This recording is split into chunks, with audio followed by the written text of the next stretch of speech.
Salut tout le monde! On se retrouve aujourd'hui pour poursuivre la suggestion de lecture. J'avais fait une petite erreur dans la dernière vidéo. J'avais dit qu'on débutait les catégories historiques aujourd'hui. Mais je m'étais trompée, j'avais skippé la section mythologie. Donc c'est ce qu'on va faire aujourd'hui. Donc j'ai 3 séries de livres à vous parler. Et comme il n'y en a pas beaucoup, j'ai décidé de vous parler de tout ce qui a rapport avec ces séries-là. On va commencer petit. Ce que je veux dire par petit, c'est avant tout des livres pour enfants. Et voilà. Donc, j'ai nommé Les filles de l'Olympe, écrit par Elena Kedros.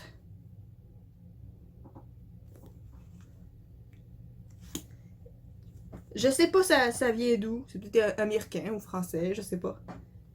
Mais si on est fan de si vous êtes fan de la mythologie grecque, bah cette série est faite pour vous, même si c'est pour enfants. J'ai lu ça quand j'avais 18 ans, je pense. Donc ouais, non sérieusement, sous-estimez pas une histoire juste parce qu'elle est pas de votre âge, c'est vraiment n'importe quoi. Je suis adulte et je regarde et je lis des trucs pour enfants là. Bah quoi que ça c'est plus jeune ado à peu près. Ouais, bon. Donc, voilà de quoi ça a l'air. Je vous lis ça. Les filles de l'Olympe, les larmes de cristal. La jolie Lucie, la farouche Liz et l'excentrique Kim entrent en seconde au lycée de Rainbow Hill. Ouais, bon, c'est une traduction française, c'est sûr, quand on dit en seconde. D'ailleurs, en seconde, c'est quoi? J'imagine que c'est l'équivalent du secondaire 1. Ces 3 adolescentes si différentes n'ont qu'une chose en commun, leur date de naissance. Et pourtant, elles provoquent sur leur passage des phénomènes bien étranges. Leur destin semble inextricablement lié à ceux des déesses Athéna, Artémis et Aphrodite. Donc, pour votre information, ici nous avons Lucie, Liz et Kim. Donc, on voit bien que Kim c'est un peu le personnage principal. Donc, bon, I guess que c'est pas vraiment un punch. Donc, nous avons Athéna, Artémis et Aphrodite. Bon, Aphrodite, c'est pas mal évident parce qu'on a pas mal la... ben, déjà, la jolie Lucie, je pense qu'on sait à quel genre de fille les voici appelées à se battre pour sauver le monde dans lequel elles ont toujours vécu, et celui d'où elles viennent, l'Olympe.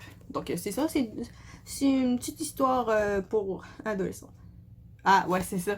La demoiselle, juste avant, a quand même pris la peine de nous le noter. Il est écrit Kim est à droite, Liz est au milieu et Lucie est à gauche. Donc, merci Nadine Charlebois. Ça m'a vraiment aidé. Oui. Bon,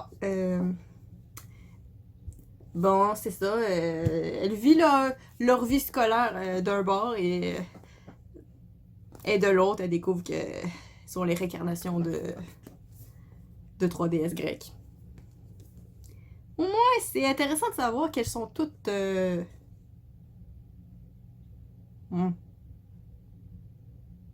sont toutes cousines. Bon, pas nécessairement cousines. Athéna et Artémis sont liées, elles sont demi-sœurs. Et Aphrodite est leur tante, je pense. Ben, ça dépend. Je connais 2 mythes d'Aphrodite et le mythe auquel serait reliée, c'est qu'elle serait la sœur de Zeus, pis tout ça. Donc, voilà. Pour le premier tome, le deuxième tome est comme ça. Donc, tu vois les 3 filles qui se battent.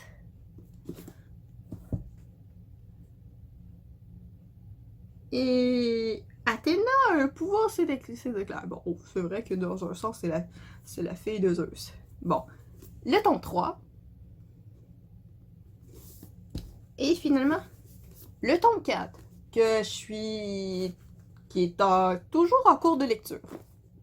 Donc, voilà pour les filles de l'Olympe. Ça fait un petit bout que je les ai lus, mais je vous les recommande. Dans mon souvenir, c'était bon. C'était vraiment bon. Bon, prochain. On poursuit avec l'univers que Rick Riordan a créé, celui de Percy Jackson et les Chroniques d'Aiken. En fait, les deux, c'est le même auteur. Donc, on va commencer par le début avec Percy Jackson dans l'ordre où il les a écrits. Ouais, c'est ça. Bon, le premier livre, il s'intitule Percy Jackson, le voleur de foudre. Ah, ici, j'ai l'édition du film. Parce que l'édition originale, je vais vous le mettre, là, est un peu différente. Et déjà, ouais, c'est sûr, il y en a qui se disent, bon, j'ai déjà vu le film, ça sert un peu à rien de lire le livre. Mais en fait, détrompez-vous. Rick Riordan a détesté les films qui ont été faits parce que c'était pas vraiment, ça suivait pas vraiment la trame de ses romans. Quoique dans mon cas, j'aime les deux. Mais c'est sûr qu'il faut avoir lu le livre pour pouvoir comparer, là. Bon, je vous lis ça. Être demi-dieu, ça peut être mortel. Percy Jackson n'est pas un lycéen comme les autres. Sa prof d'histoire est enfin un terrible monstre mythologique, et les dieux du Mont Olympe entrent dans sa vie, ici et maintenant, en plein New York. Il l'accuse d'avoir volé l'éclair de Zeus. Dans cette succession de catastrophes, une seule bonne nouvelle. Percy se découvre peu à peu des pouvoirs extraordinaires.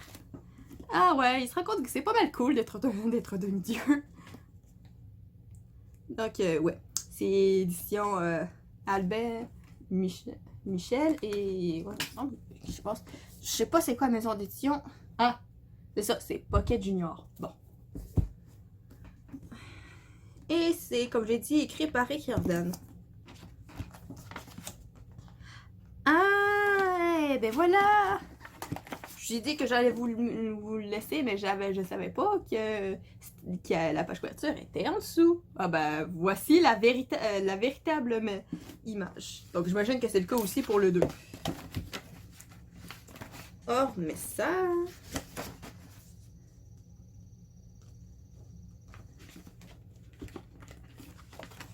Mais... Voilà. Donc, c'est ça. Ben, en fait, l'histoire du film et l'histoire du livre sont techniquement complètement différentes. Et la dame, Annabeth est blonde, comme qu'ils l'ont changé dans le deuxième film. Ils se sont réalisés, ouais, ça fit pas avec le livre, faudrait qu'on la mette blonde. Donc, ça, c'est pour le premier tome. Il découvre pas mal l'univers des dieux, tout ça. On enchaîne avec le deuxième tome, La Mère des monstres. Tiens donc, il est un peu moins épais que l'autre. Donc, La Mère des monstres, c'est tout simplement la suite, et ils l'ont fait en film ici, et ils se sont arrêtés là. Donc, j'imagine que... Ah, non, c'est pas la même chose pour le 2, c'est la page couverture. Bon, ok. Ouais, même chose dans le deuxième film, ça se passe pas exactement comme prévu. À la fin, il y a faute Chronos, alors que c'est pas du tout de même que ça se passe.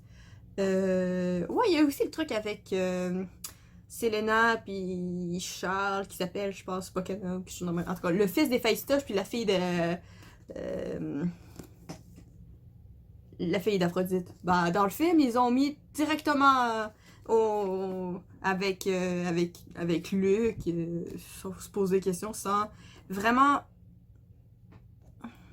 comprendre toute la chimie de ces deux personnages-là. Donc, finalement, dans le tome 5, tu finis par se rendre compte que pourquoi ils étaient là, puis tout ça. Mais dans le film, c'est clairement pas ça. Bon, c'est ça pour le tome 2. Le tome 3, là, on a les vraies éditions.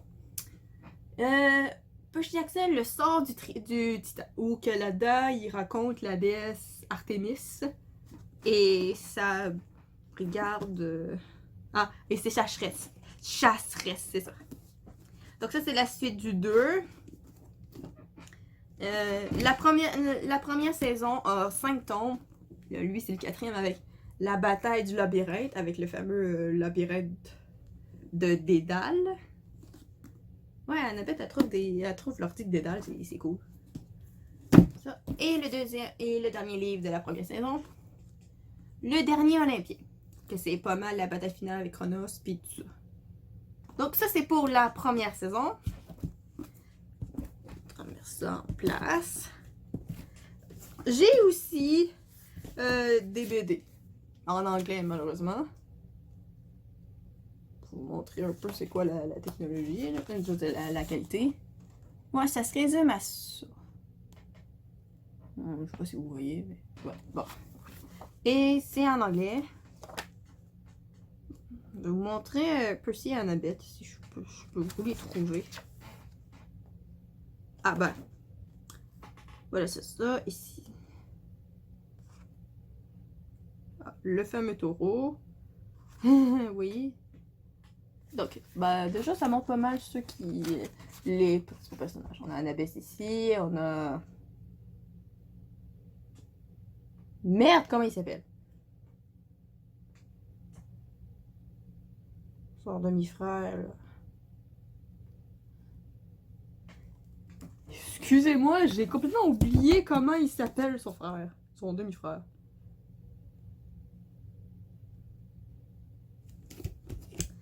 Bon, j'imagine que ça va finir par me revenir. Bon. Ah.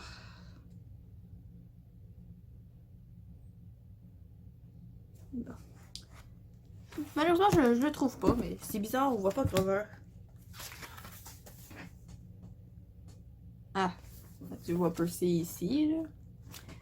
Mais bon, c'est bizarre, on voit pas Grover dans cette scène, parce que il me semble qu'il était là. Bon, en même temps, ça reste une BD, hein. Puis j'ai aussi le 3e tome de Titan's Curse. Excusez-moi pour la table bancale. Donc, c'est ça pour les BD. J'ai pas le tome 1, je vais vous le laisser en image ici, mais j'ai le tome 3 de la deuxième saison, qui est les héros de l'Olympe, où on rencontre un nouveau trio qui se compose de Piper, Jason et Léo, alors que dans la première série, on avait tout simplement Percy, Annabeth et Grover. Ouais. Qui... Eux autres aussi, ben, en fait, comment ça se passe, c'est que c'est comme séparé en deux. D'un bord, t'as, genre, celui-là, là. Tu as introduit... les nouveaux personnages que je viens de vous citer, ils sont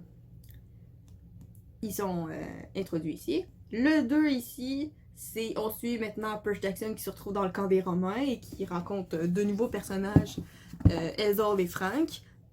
Et ben, il se rend compte au final que tout ce beau monde-là, donc les 7 que nous voyons ici, donc ici nous avons Léo, le fils d'Héphaïstoche. Si je pourrais pas vous dire c'est qui, en tout cas, avec la lance, ça c'est Frank, le fils d'Arès, Percy Jackson, le fils de Poséidon. Bon, j'imagine que c'est Hazel ici parce que c'est elle qui est la peau foncée. J'imagine qu'Annabeth et Piper, c'est une de ces deux-là. Là. Bon, ces 7-là, il y a comme une espèce de prophétie qui annonce que 7 demi-dieux héroïques qui vont faire des choses spéciales. Puis ça, ouais, comme vous pouvez le constater, je l'ai pas encore fini. Je l'ai à peine entamé en fait. Donc ouais, c'est tout simplement le... dans la première saison, on voit plein de choses de la mythologie grecque et dans la deuxième saison, on tombe avec les Romains. Et les Romains aussi ont un camp. Donc c'est là que Percy s'est retrouvé et il a rencontré Hazel et Frank. Ah oui, c'est vrai, j'avais pas mentionné, mais Hazel est une fille d'Hadès. Ouais, dans le lore de Percy Jackson, il n'y a pas eu beaucoup de fils d'Hadès. T'as eu les jumeaux D'Angelo et Hazel, et c'est pas mal tout. Bon, sinon, dans les autres bonus de la série Percy Jackson, j'ai le livre ici, Percy Jackson et les héros grecs. Donc, c'est tout simplement la mythologie grecque racontée par Percy Jackson, en fait. Donc, pour vous donner une petite idée, je vais vous lire un extrait. Bon, déjà ici. Qui mieux que Percy Jackson, demi-dieu et adolescent d'aujourd'hui, pour nous raconter les dieux de l'Olympe? Si vous aimez les films d'horreur, les bains de sang, les mensonges, les vols, je me serais attendu à des viols, mais techniquement c'est ça en fait. Précipitez-vous sur ce livre, précipitez-vous car Ceci dit tout sur les coups d'éclair et les coups bas de l'autre. Bon, déjà pour vous dire l'intro, là. Quand un éditeur new-yorkais m'a demandé d'écrire un livre sur les yeux grecs, je lui ai d'abord répondu « Ce serait possible de publier anonymement, sinon les Olympiens seront encore furieux contre moi. » Ouais, ça c'est la petite intro. Je n'ai pas assisté à la naissance de l'univers. Je ne crois pas non plus que beaucoup d'anciens Grecs aient été là, le crayon à la main, à prendre des notes. Faute de témoins, je ne garantis pas l'exactitude de ce qui va suivre, mais c'est comme ça que les Grecs se représentaient la chose. Ouais, c'est ça en fait, c'est tout simplement Percy Jackson qui raconte la mythologie grecque. Avec la Genèse et tout ça, là. Bon, en gros, simplement, c'est tout simplement le récit de la mythologie grecque raconté par Percy Jackson. Un autre, nous avons ici. Bon, je vais vous parler de la série égyptienne après, mais on va continuer dans les Grecs. Ici, c'est une autre série que Rick Riordan a écrit. Ça s'intitule Les Travaux d'Apollon. Donc, j'imagine que ça se passe après Percy Jackson. Ouais, c'est Zeus qui bannit Apollon de l'Olympe et il se réincarne en un jeune homme. Comment il s'appelle? Il semble qu'il s'appelle Arthur ou quelque chose de même. Non. Wow. Apollon qui cite Britney Spears. C'est beau. Donc, c'est ça. C'est Apollon qui essaie de survivre dans le monde des humains, là. Je l'ai pas encore lu. Mais bon, ça doit être bon. En même temps, si vous êtes fan du dieu Apollon, je vous conseille de lire ça. Écrit dans le même style que Percy Jackson, évidemment. Bon, je vais vous parler de celui-là et ensuite, je vais vous parler de la série égyptienne. Bon. Rick Riordan a écrit une troisième série en rapport avec des dieux de la mythologie. Il a fait Magnus Chase, les dieux d'Asgard. Donc, on peut dire qu'il a fait les trois. Il a fait la mythologie grecque, il a fait la mythologie égyptienne et il a fait la mythologie nordique. Donc, vous, si vous êtes vraiment fan de la mythologie nordique et que vous avez aimé Percy Jackson, courez aller lire ce livre. Et ce qui est cool, c'est que Magnus Chase, c'est le cousin d'Annabeth. Donc, ça a quand même un petit lien avec Percy Jackson. Bon, c'est ça pour Magnus Chase. Maintenant, on entame les Chroniques d'Aken, qui a été écrit avant Magnus Chase. Et le premier tome, c'est La Pyramide Rouge. Donc, c'est ça. Les pharaons ne sont pas tous morts, et les dieux d'Égypte non plus. C'est ce que ça dit et Carter Kent découvre en apprenant qu'ils sont eux-mêmes les descendants de puissants magiciens. Donc, au lieu d'être des demi-dieux, ce sont des magiciens. Mais ils sont quand même reliés à certaines divinités. Comme par exemple, Sadie est relié à Isis, puis Carter est relié à Horus. C'est sur eux que repose la responsabilité d'empêcher Seth, le dieu du chaos, de revenir sur Terre. Tiens donc un autre où ça implique d'empêcher Seth de faire ses petites conneries. Ils ne seront pas seuls pour accomplir leur mission. La déesse Isis et son fils Horus vont leur prêter main forte, comme je le disais tout à l'heure. Isis, c'est la déesse de la magie et Horus est le dieu du ciel. Et c'est le fils de Isis. Donc, c'est ça. C'est écrit par celui qui a écrit Percy Jackson. C'est sérieux, c'est vraiment bon. Si vous êtes un fan fini de l'Égypte ancienne comme moi, vous allez triper là-dessus au bout. En tout cas, merci Camille de me l'avoir recommandé. Je réalise que je pouvais pas vivre ça. Donc, le deuxième tome. Oui, on a changé de format, effectivement, quand j'avais pas assez d'argent pour acheter le gros, donc j'ai acheté celui de poche. Donc, voici le 2. C'est quasiment le trône de fer, hein? Non, c'est le trône de feu. Où tu vois Carter qui se bat avec un Képech. Oui, ça s'appelle le Képech, qui est aussi l'arme des lions dans mon roman. C'est ça. Donc, c'est tout simplement la suite du premier. C'est une trilogie, celle-là. Puis le troisième, c'est L'ombre du serpent. Donc, le serpent, il fait évidemment référence à Apophis. Voici ça. La pyramide de Thoth est en train de céder sous les assauts d'Apophis. Exactement. Donc, c'est ça. Donc, au lieu d'avoir un camp où il y a des demi-dieux, il y a une espèce de royaume souterrain où il y a tous les magiciens qui existent, ils vivent là. Je pense qu'il y en a à peu près dans toutes les villes du monde, à peu près. Donc, c'est ça. Bon. Ah, oui. Petite dernière chose à vous dire. Rick Riordan a fait un crossover entre Percy Jackson et les Chroniques d'Aiken. Donc, nous avons une aventure où que Carter Kane et Percy Jackson se rencontrent.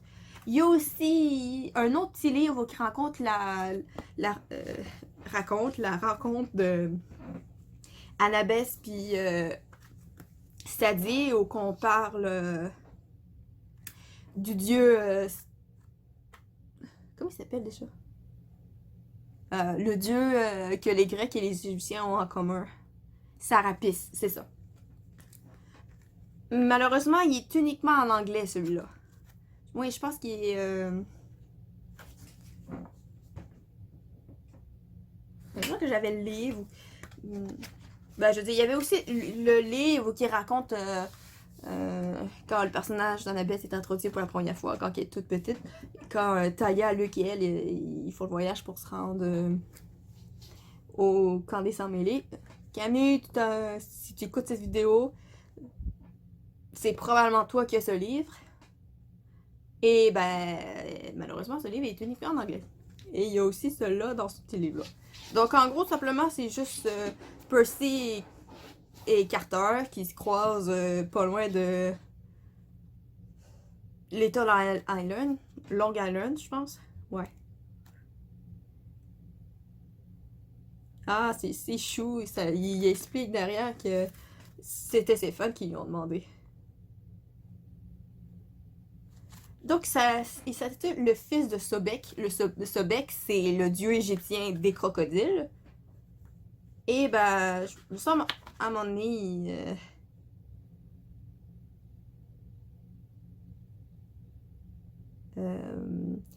il affronte un crocodile ou quelque chose de même. C'est assez drôle, en fait. Donc, c'est pas le seul crossover qui existe. Il y a aussi Sadie et Annabeth par rapport au dieu Sarapis. Donc, voilà. C'est pas mal tout. Il n'y a pas grand chose à dire d'autre, là. Salut, petit message pendant le montage. Ben, je m'étais rendu compte que je retrouve plus un de mes plans où que je vous montrais tout simplement d'autres romans. Et j'ai vérifié dans la section vampire dans la vidéo de Fantasy urbaine et fantastique. Et il apparaît juste pas, donc je me dis. Ils ont disparu, je sais pas son nom. Je me suis rendu compte dans le montage que j'avais seulement 4 plans. 4 vidéos, quoique c'est tout le temps le même plan, donc ça revient au même. Ou que. Je dis, il y a les 2 premières, que c'est bon, ça s'enchaîne bien, il n'y a pas trop de problème. Mais quand j'arrive à la deuxième, je me souviens que j'avais ouvert une parenthèse et que je le tenais de l'autre côté. Et probablement ça, je l'ai pas enregistré parce que probablement que c'était en mode photo. Donc ça doit être pour ça que je les retrouve pas. Donc je vais rattraper ma petite erreur et vous montrer tous les livres que j'avais fait mais que j'avais pas enregistrés. Bon. Donc ensuite, ça va continuer avec l'autre bout, que ça commence avec le roman avec les flammes. Bon. Le premier livre que je vous avais parlé, c'était Le secret des glaces. Écrit par Philip Carter et des éditions France Loisirs. Aux origines, au plus profond de la Sibérie, un secret ancestral protégé par une lignée d'élus, convoité par des hommes prêts à tout pour se l'accaparer. Il y en a tout le temps. De nos jours, en Californie, quand Zoé découvre qu'elle est la nouvelle héritière de cette lignée, il est trop tard. Les tueurs l'ont déjà identifiée et sont à ses trousses. Le temps presse. Lancée dans une incroyable course-poursuite à travers le monde, elle doit déchiffrer énigmes et mystères afin de retrouver le secret avant qu'il ne tombe entre de dangereuses mains. Dans sa quête, elle sera aidée par un agent spécial. Mais est-il vraiment son allié? Un élu ne peut faire confiance à personne. Qui s'emparera de secret? Qui sera tué ou survivant? Il y a une petite vibe d'un autre livre que vous allez découvrir plus tard. Sinon, en dessous, ça a l'air de ça. Quelles ont été mes circonstances à ma rencontre avec ce livre? Ben ça, c'est tout simplement un livre que j'ai pris au Village des Valeurs. Et j'ai lu le derrière, j'ai c'est le résumé. Et j'ai décidé d'y accorder une chance. Qui sait? C'était bon, même s'il a l'air un peu vieux. Donc ça, c'est pour Le Secret des Glaces. Autre chose que j'avais pas fait.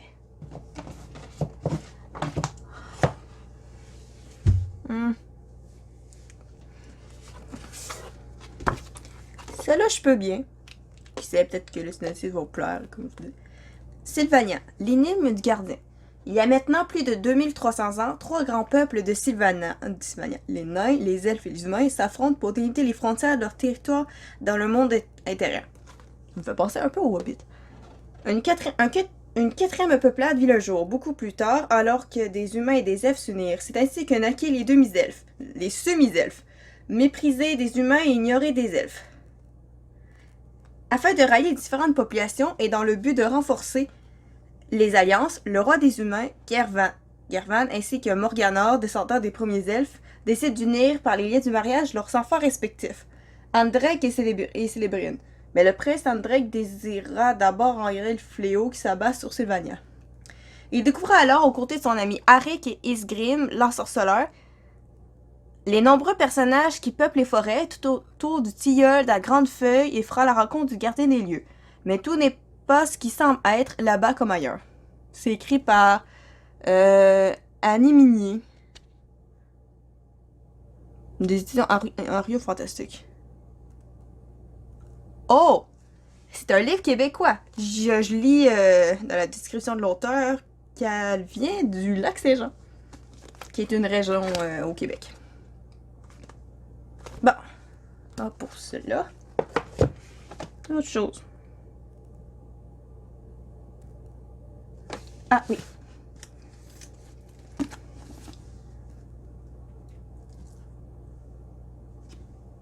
Bon, j'ai pas mal réglé mon petit problème et j'ai dans les mains ceux que je vous ai pas encore parlé. Donc, allons-y avec Night World, qui est une autre histoire de vampire, écrite par celui qui a fait le Journal de vampire et aussi le Journal de Stephen, qui est pas mal concentré à ce qui se passe en série plutôt que l'autre. Je vais commencer par ça et ensuite je vais vous parler de mon ressenti de le Journal de vampire. Le Night World ne se limite pas à un endroit précis. Il nous entoure. Ses lois sont très claires. Sous aucun prétexte, son existence ne doit être révélée à qui que ce soit d'extérieur. Et ses membres ne doivent pas tomber amoureux d'un individu de la race humaine. Comme si on avait le contrôle là-dessus. Sous peine de conséquences terrifiantes, découvrez ce qui arrive à ceux qui effreinent les règles. Le tome 1. Le secret du vampire. Il n'y a plus aucun espoir pour Poppy. Sa maladie est incurable. Elle se prépare donc au pire. Jusqu'à ce que James, le plus beau garçon du lycée, qu'elle aime en secret, lui fasse le plus beau des cadeaux. Un baiser vertigineux qui donne accès à son âme. Elle apprend ainsi que James partage ses sentiments depuis toujours, mais fait partie du Night World.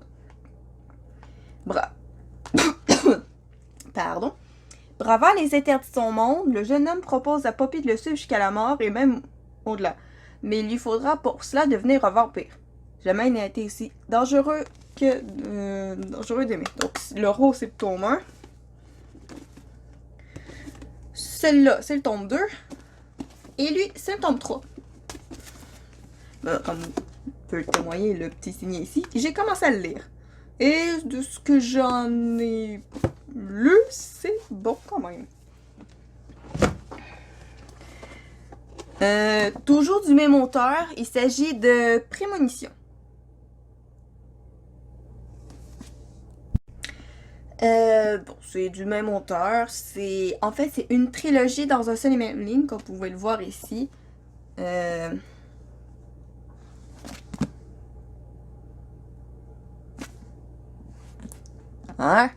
2 et 3. Donc, c'est écrit la trilogie. Qu'est-ce qui se passe dedans? Caitlin a toujours eu le sentiment d'être une étrangère. C'est une artiste, mais avec quelque chose en plus. Tout ce qu'elle dessine finit par se produire. Au lycée, on la prend pour une sorcière. Quand le docteur Zites l'invite à rejoindre son école réservée à ceux qui ont des capacités psychiques surnaturelles, Kathleen est aux anges. Là-bas, elle fait la connaissance de Rob, un séduisant jeune homme qui a le pouvoir de guérir les autres, et de Gabriel, un loup solitaire qui semble l'éviter. En tout cas, parmi les siens, elle peut enfin s'épanouir et travailler sur ses mystérieuses prémonitions. Jusqu'au jour où une des expériences de Zites crée un lien télépathique entre Kathleen et ses amis. Compagnons, amis, ça revient au même. Ils vont ainsi se rapprocher pour tenter de démasquer le sombre secret de l'Institut. Kathleen devrait alors choisir qui croire et qui aimer. Son pouvoir est un don ou une malédiction. Donc, c'est ça pour Prémonition, et toujours par le même auteur. Journal de vampire, journal de Stéphane. Bon, pour vous raconter la petite histoire, c'est... il y a une série de romans avant la série Vampire Diaries, et c'est inspiré là-dessus. Quoique, j'imagine pas mal juste les personnages, l'histoire est très différente. Et j'ai commencé à lire le roman et j'étais pas du tout dans l'histoire. C'est d'ailleurs pour ça qu'ils sont plus dans ma bibliothèque. J'ai envie de lire le 4 juste pour voir le changement d'attitude avec Damon, comment il fait pour faire face à ses sentiments pour Elena et tout ça. En même temps, pour partir sur un autre sujet, il y a plein de choses différentes. Justement, Elena est blonde et non brune.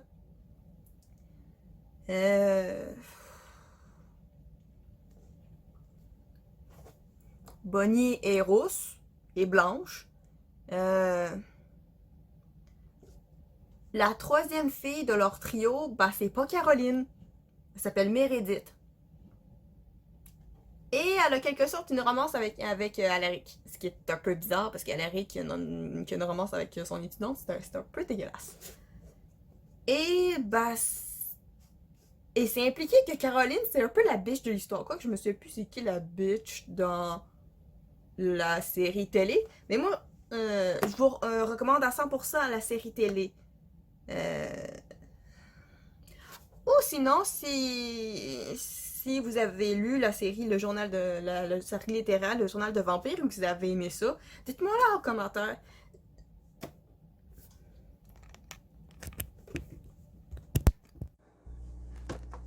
J'aimerais ça avoir des avis différents et essayer de me convaincre que le journal de vampire en roman, que ça vaut en quelque sorte la peine. Et ben en fait, le journal de Stephen en témoigne l'image de la photo de... Comment il s'appelle déjà?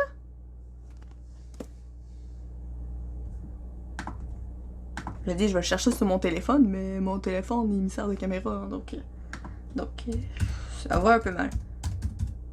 Puis, Diaries, Cast. C'est Théo quelque chose, je pense. Même pas. Tom Wesley, c'est ça. Donc, avec la photo de Tom Wesley. Donc, je pense qu'on est pas mal avec ce qui se passe dans la série télé. Et ben, en fait, c'est simplement le journal que Stéphane écrit dans la série. C'est littéralement ça. Oui, comme on peut voir. Avec le tome 2, c'est Yann et son nom de famille. Ouais, c'est ça.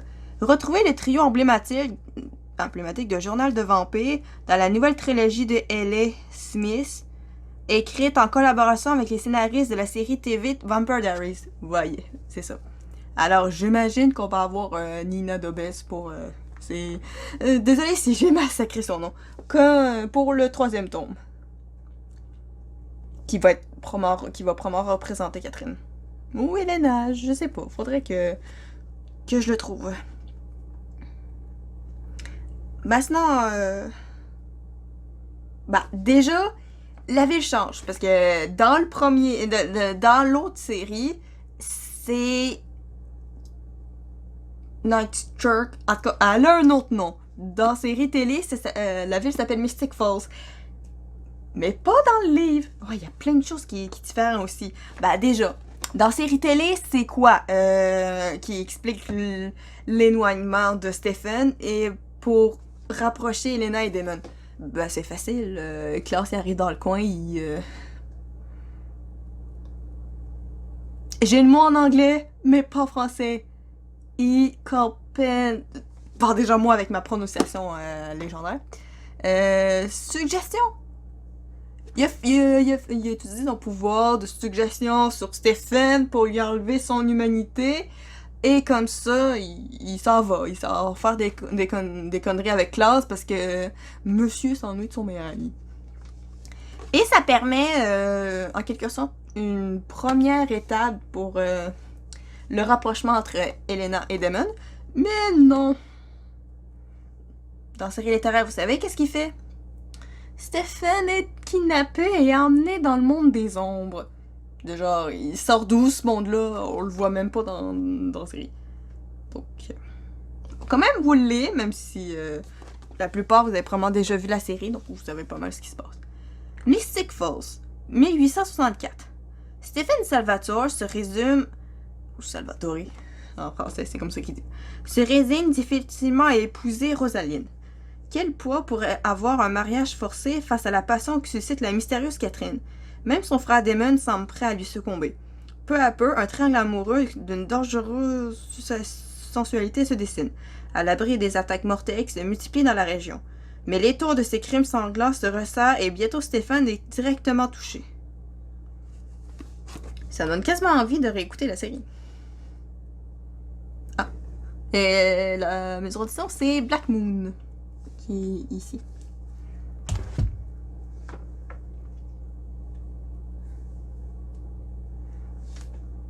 Bon, ben... c'est pas mal les... C'est pas mal les livres que je voulais vous parler. Est-ce qu'il y a autre chose que je pourrais vous parler?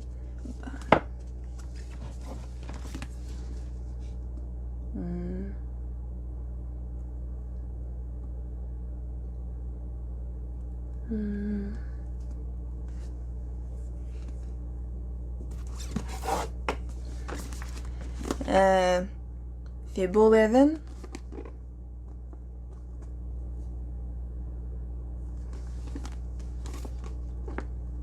Bah, pourquoi pas?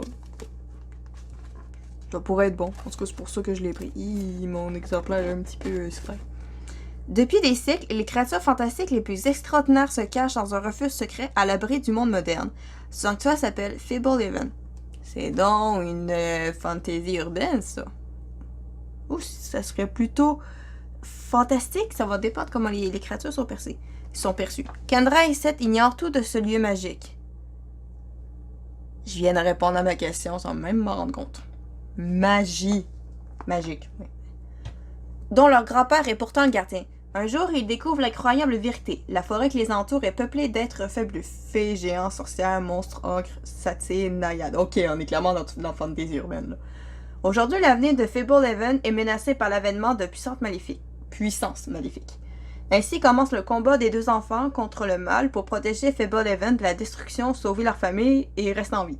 L'une des meilleures séries que j'ai lues. Dit Christopher Paolini, auteur d'Eragon. Ben si Christopher Paolini dit que c'est une des meilleures séries qu'il a lues, j'ai envie de le croire. Et la page couverture est vraiment jolie. Vous voyez, ça brille de partout. Bon, j'ai aucune idée qui est le personnage qui est là, mais comment la page couverture est magnifique. Notre affaire, qu'est-ce que j'ai dans les mains, moi? Oh, j'ai tout simplement mon exemplaire de l'Ascension de Skywalker en français. Simplement le roman du film. Que j'ai commandé en France. Ben, sur Amazon.fr. Et c'est tout simplement pour avoir un petit peu plus d'informations pour ma fanfic et aussi tout simplement comprendre plus en détail le personnage de Kylo Ren. Avoir accès à ses pensées parce que dans le film, j'ai aucun moyen d'avoir accès à ses pensées, à ce qu'il pense avec une expression qui change jamais. Et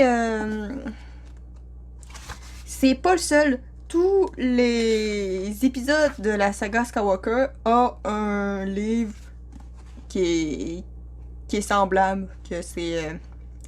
Là-dedans, on a accès à des scènes qu'il n'y a pas dans le film et c'est assez intéressant. Faudrait que je le relis pour pas oublier certains bouts que j'aimerais partager aux gens parce que j'imagine que c'est pas tout le monde qui a lu ce livre. Oh, peut-être que vous avez une carte de crédit et que vous l'avez commandé. Ce qui est pas mon cas. Oui, je l'ai commandé, mais j'ai pas de carte de crédit.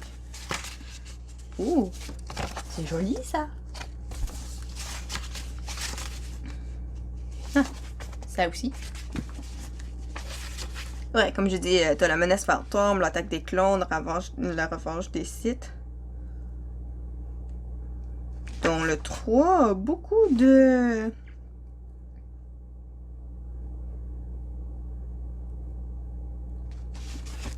titres en dessous.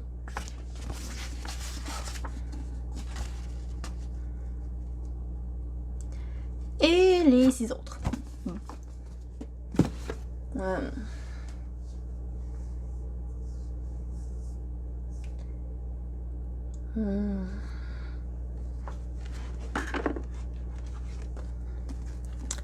Pavel est quand même intéressant. Je l'ai quand même lu à mon bout. C'était un livre qu'il fallait que je lis à l'école, mais finalement, j'ai pas eu le temps de le finir.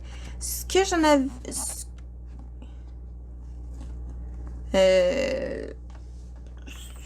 Ce que j'ai lu, c'était bon. C'est littéralement un livre québécois, là. Je peux même vous lire. Il y a Anouk, la fille de mes rêves, qui ne sait pas encore que j'existe. Donc, vous l'aurez compris, c'est un gars qui parle ici. Il y a Paiement, le chef de la gang du Jet Set, qui cruise à... Paiement? C'est son nom! Pas vraiment gratuit la première fois que je l'ai lu. Qui cruise Anouk. Il y a mon frère. Payment. Qui appellerait son enfant de même? Il y a mon frère, le plus cave des imbéciles, qui me torture depuis des années.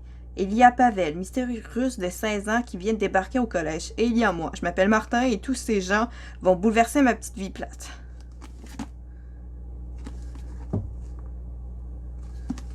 Bon, déjà, on est clairement rentré dans le langage québécois et c'est écrit par La Courte Échelle. Je l'ai pas encore fini, mais j'imagine que si ça vous plaît les romans québécois, lui, je vous le conseille.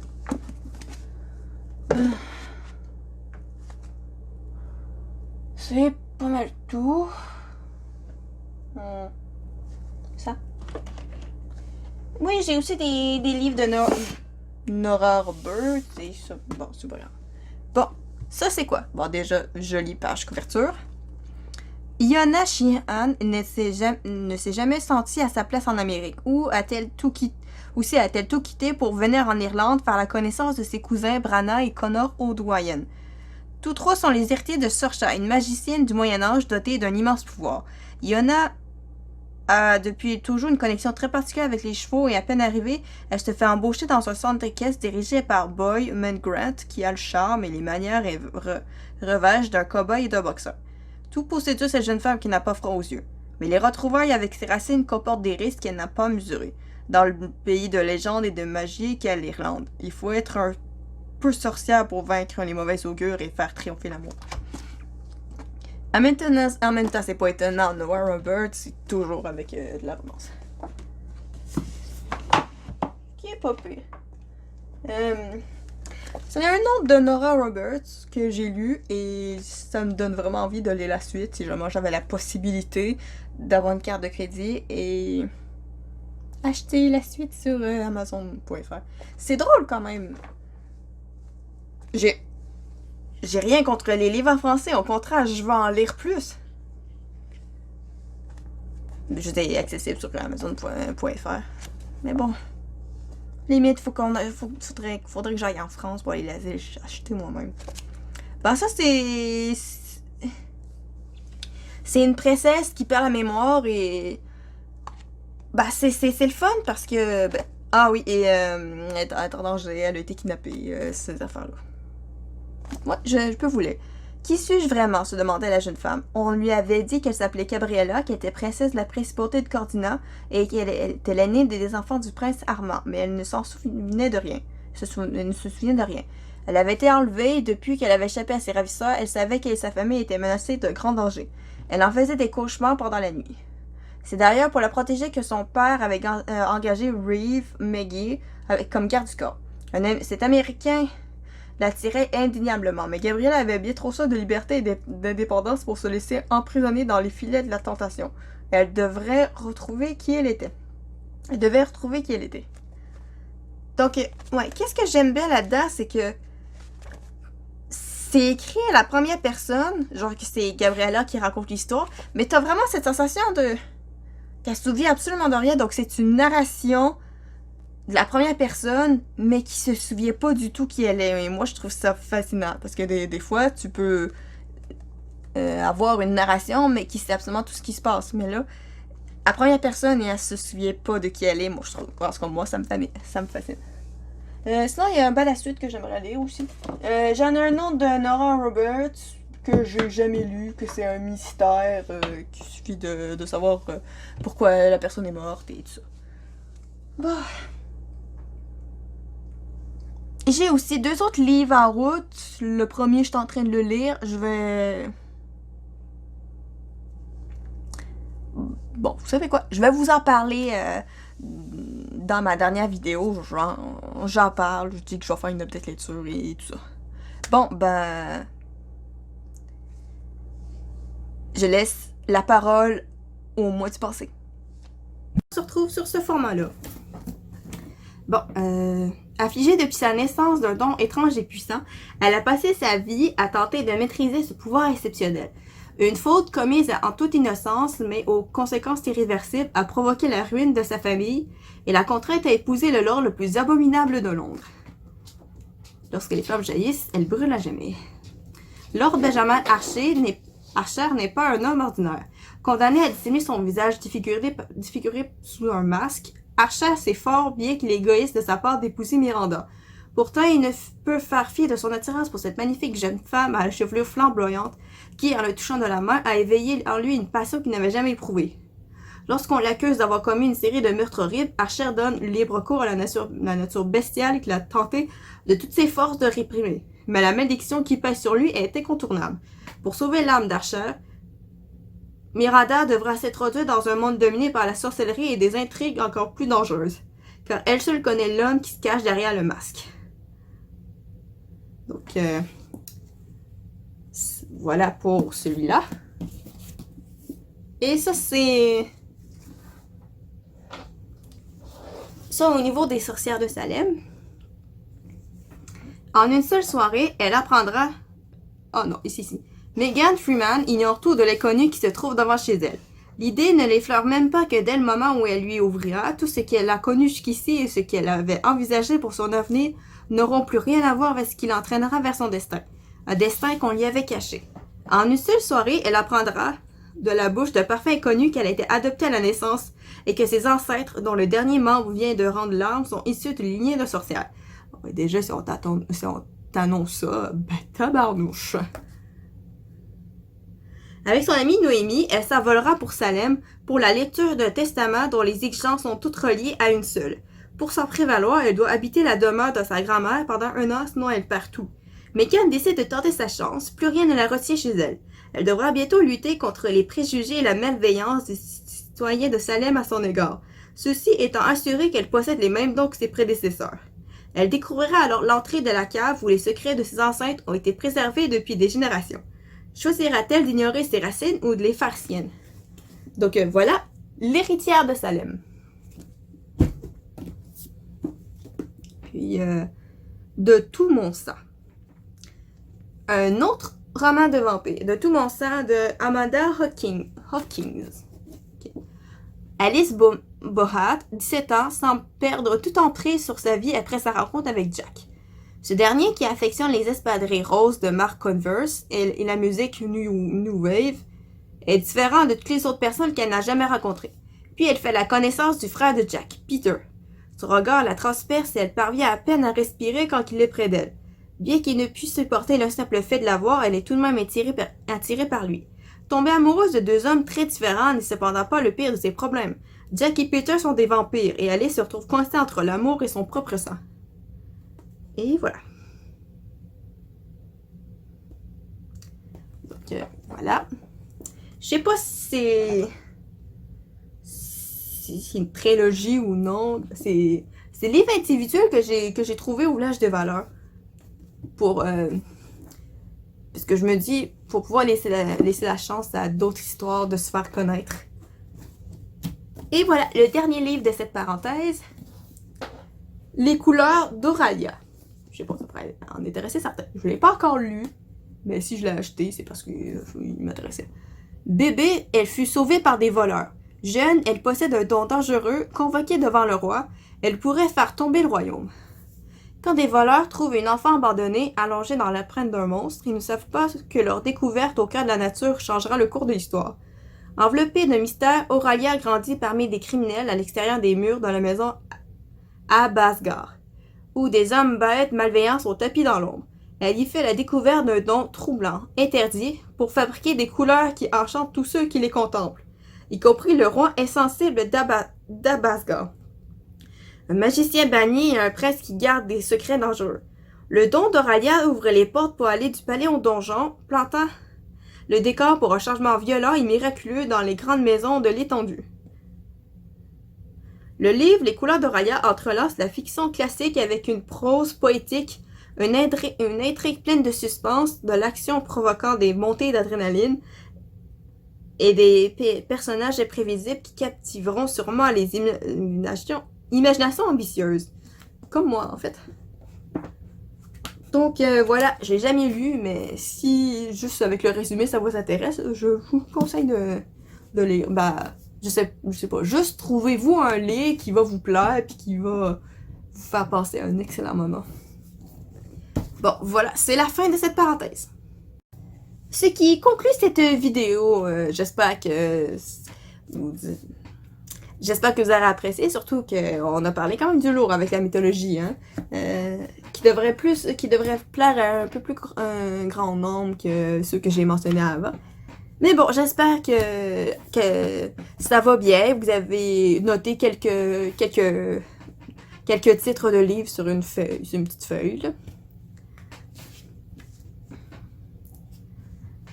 Ah oui, et pour info, vous n'êtes pas obligé d'acheter les livres que ça vous tente de lire. Bon, si vous avez l'argent qu'il faut, faites-le. Je m'en fous un peu, en fait, mais... mais sinon, il y a toujours la possibilité d'emprunter à la bibliothèque. Et c'est toujours possible, d'ailleurs, d'emprunter à la bibliothèque en ce moment. Donc, bah, c'est ça. On se voit à la prochaine pour débuter, finalement, les catégories historiques. Ciao! Ce qui conclut cette vidéo, j'espère que vous aurez apprécié, surtout qu'on a parlé quand même du lourd avec la mythologie, hein, qui devrait plaire à un grand nombre que ceux que j'ai mentionnés avant. Mais bon, j'espère que ça va bien. Vous avez noté quelques titres de livres sur une petite feuille, là. Ah oui, et pour info, vous n'êtes pas obligé d'acheter les livres que ça vous tente de lire. Bon, si vous avez l'argent qu'il faut, faites-le. Je m'en fous un peu, en fait, mais... mais sinon, il y a toujours la possibilité d'emprunter à la bibliothèque. Et c'est toujours possible, d'ailleurs, d'emprunter à la bibliothèque en ce moment.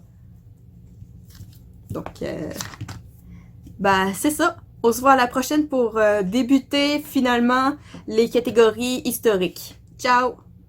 Espérant que vous avez apprécié, je vous invite à laisser un commentaire, à liker la vidéo et abonnez-vous. C'était John Aria et compagnie et je vous souhaite une bonne journée.